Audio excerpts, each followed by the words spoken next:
Chapter 3 School Days in Biñan. The hero's first teacher. Doña Teodora was Jose's first non-formal teacher. His account of his school days in Biñan gives us a vivid glimpse of the kind of elementary education which Filipino boys obtained during that time. It was an education with much religion and overly strict discipline. A pupil had to study the hard way. He was whipped by the teacher to make him learn his lessons or to behave well. On her lap, Jose learned prayers and the alphabet at the age of 3.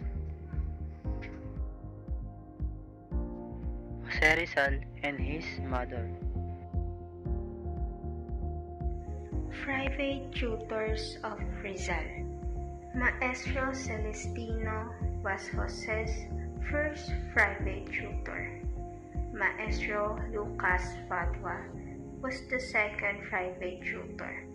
Maestro Leon Monroy became the hero's tutor in Spanish and Latin. He was the classmate of Don Francisco. This old teacher lived at the Rizal home. The instructed Jose, unfortunately, he did not live long and died 5 months later. After Monroy's death, his hero's parents decided to send their gifted son to a private school in Biñan.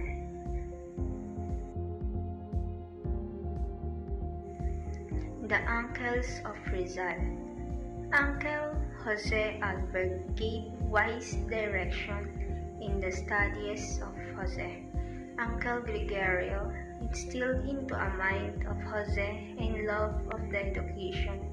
Uncle Manuel Alberto, seeing Jose was frail in nature, concerned himself with the physical development of his nephew. He also taught Jose the love for open air and admiration for the beauty of nature. He also encouraged him to learn swimming, fencing, wrestling, and other sports. Jose goes to Biñan. Don Leon died 5 months later and Jose was sent to a private school in Biñan. One Sunday afternoon, Jose, after kissing the hands of his parents and tearful parting from his sister, left Calamba for Biñan. June 1869, Jose goes to Biñan with Pasiana. He was accompanied by Pasiana, who acted as his second father. Caramata, the mode of transportation.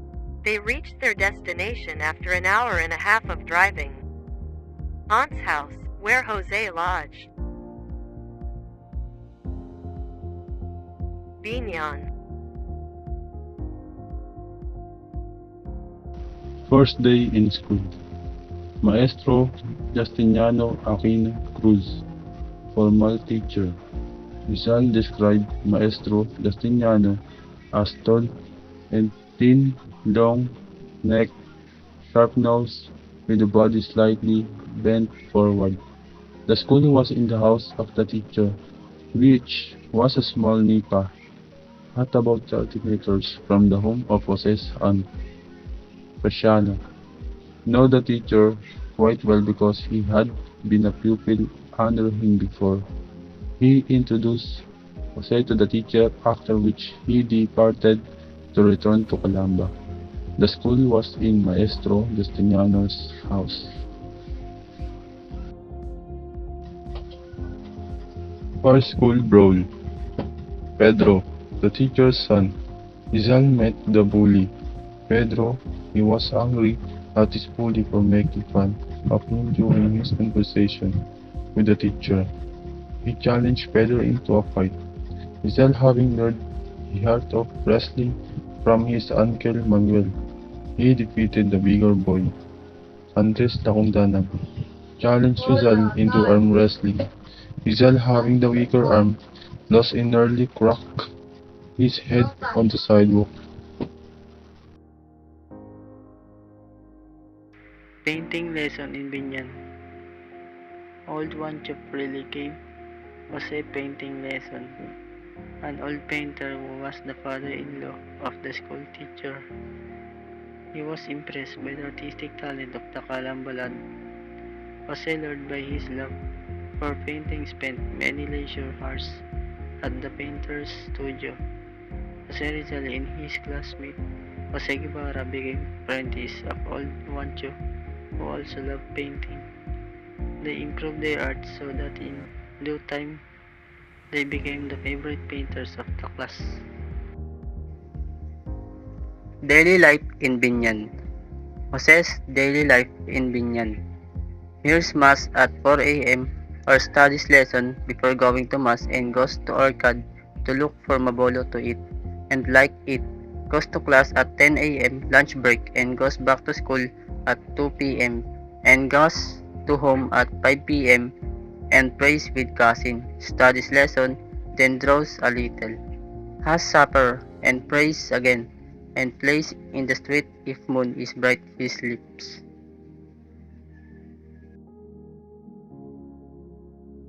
Best student in school. Jose surpasses his classmates in Spanish, Latin, and other subjects. In academic studies, Rizal beat all Biñan boys. He surpasses them all in Spanish, Latin, and other subjects. His older classmates were jealous and squealed to the teacher whenever he had fights. They were all jealous of his intellectual superiority that they weakly squealed to the teacher whenever Rizal had a fight outside the school, and even told lies to discredit him before the teacher's eyes. Consequently, the teacher had to punish Rizal.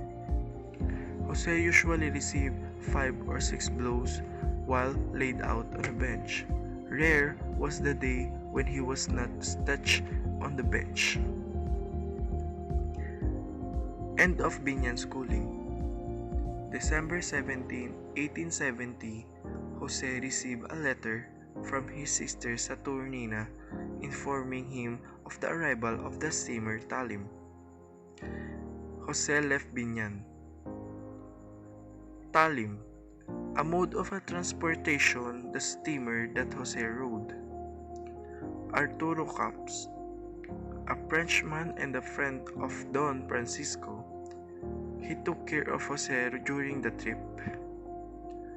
He prayed in a town church, collected pebbles in the river for souvenirs. Martyrdom of Gomburza, January 20, 1872. Cavite Mutiny. Cavite Mutiny, January 20, 1872. Brief uprising of 200 Filipino troops and workers at the Cavite Arsenal, which became the excuse for Spanish repression of the embryonic Philippine nationalist movement. Ironically, the harsh reaction of the Spanish authorities served ultimately to promote the nationalist cause. February 17, 1872. Fathers Mariano Gomez, Jose Burgos, and Jacinto Zamora were implicated and executed. On February 17, 1872, the three martyred priests, Fathers Mariano Gomez, Jose Apolonio Gorgos, and Jacinto Zamora, better known for the acronym Gomburza, were executed by garrote by the Spaniards in Bagumbayan in connection with the 1872 Cavite Mutiny. The three priests incurred the hatred of the Spanish authorities for leading the campaign against the abusive Spanish friars and fighting for equal rights among priests. They fought on unresolved issues about secularization in the Philippines that result in a conflict among the religious regulars and the church seculars. The Gomburza were leaders of the secularization movement. Jose Burgos, 1837 to 1872, was a Filipino Catholic priest and the leader of the secularization movement, referring to the full incorporation of Filipino priests into the Catholic hierarchy of the Philippines, then dominated by Spanish friars. The martyrdom of the three priests inspired Rizal to fight the evils of Spanish tyranny. The martyrdom of Gomburza inspired Rizal to fight the evils of Spanish tyranny and redeem his oppressed people. Jose Rizal's essays go against the Catholic faith. Burgos was the last refinement of cruelty that compelled him to watch the death of his companions. The three martyr priests, in short, Gomburza. Injustice to the hero's mother. In 1872, Doña Teodora was arrested on a malicious charge that she aided his brother Jose Alberto in trying to poison his wife. Jose Alberto planned to divorce his wife because of her infidelity. Jose Alberto's wife convinced with a Spanish lieutenant of Guardia Civil and filed the case against Rizal's mother. Antonio Vicencio del Rosario, Gobernadorcillo of Calamba, helped the lieutenant arrest Doña Teodora. 50 kilometers, Doña Teodora was made to walk from Calamba to the provincial prison in Santa Cruz Prison.